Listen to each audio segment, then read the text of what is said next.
Well, good morning YouTube friends. It is the 17th of April and it is a Friday morning, which is really exciting, except Fridays look a little bit different. As you know, we are in quarantine, so that kind of sucks. But it is still going to be a good day and we're still uploading content onto the YouTube channel.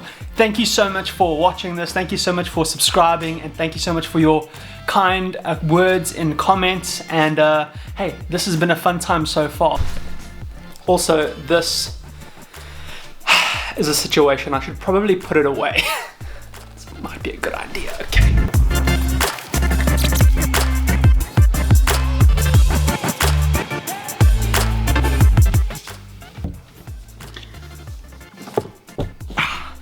Much better.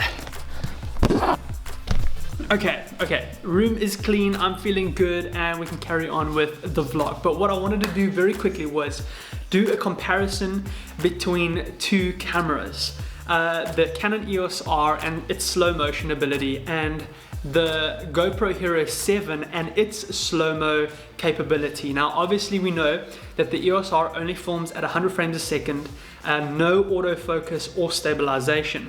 The GoPro Hero 7 films at 240 frames a second, no stabilization on both of these, 100 frames for the EOS R at 240 frames for the GoPro Hero 7.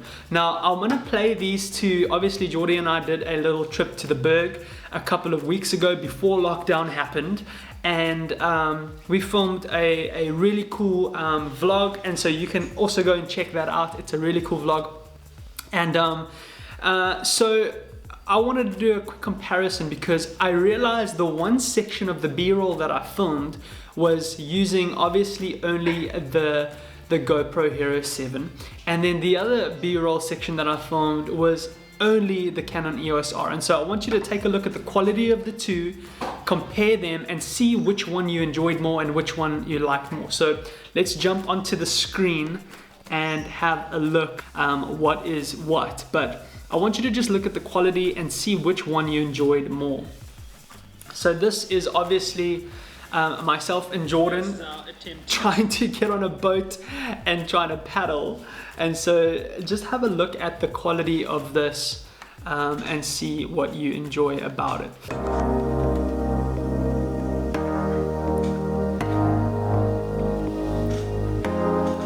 So this was obviously myself and Jordan on the boat, and this was obviously the GoPro because we're going underwater in 3, 2, 1. So this was all filmed at 240 frames a second. Obviously no stabilization. It's important to know that when you do end up using one of these, there's no stabilization at 240. Stabilization, standard stabilization, only comes in at 120 frames a second, which is still pretty good. So we're still in the water over here, and this is the GoPro B-roll section.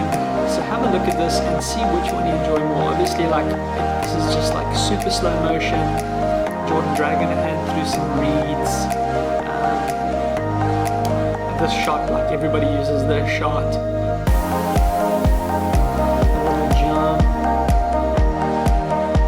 Feel-good running moment. This is actually a really cool little spot. It's a pity the waterfall wasn't much bigger, but that was obviously B-roll 1, and that was all filmed on the GoPro Hero 7. Now I want to jump through to the second piece of B-roll, and this is all filmed on the EOS R, and see which one you kind of enjoy more. So this was our long walk up the mountain to Sleeping Beauty Cave. That was pretty cool. So obviously filming on the Canon EOS R means that if you're filming at 100 frames a second, you do not have stabilization in any way. And you also don't have autofocus, which kind of sucks, so you have to manual focus. So filming this was actually quite tough, but I think it came out pretty cool. These mountains are absolutely big, so beautiful.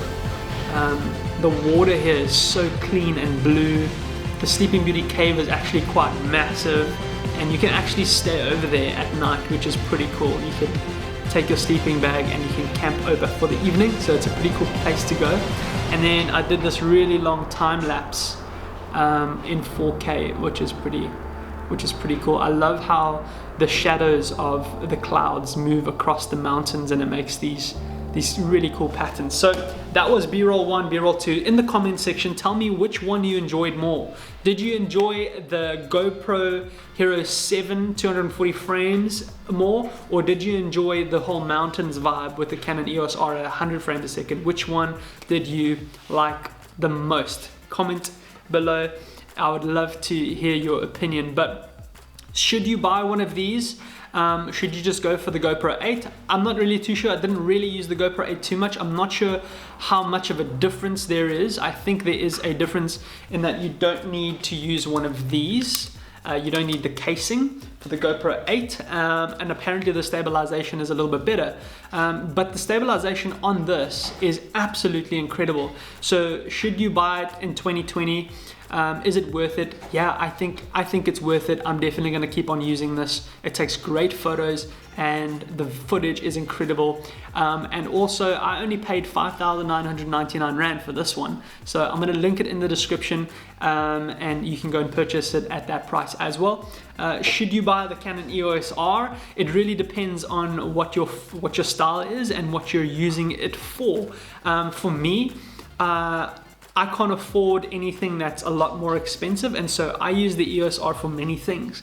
I shoot weddings with it. It is an absolute incredible camera for that. The quality is insane. The ISO, you can really push the ISO on it for that low light situations. Photo quality is really good. And so I would definitely recommend it, although I am waiting for the EOS R5 to come out. 8K video apparently, so it's going to be really insane to see how that works out. But I do recommend the GoPro Hero 7. Obviously the 8 would be better, and I do recommend the Canon EOS R. So in the comment section, let me know which piece of the vlog did you like most, and it's just really cool to be able to do this and to be able to get your opinion on it. But otherwise, it's been good hanging out with you online, and hope you're good in this quarantine time. Take it easy, and I'll catch you on the next vlog.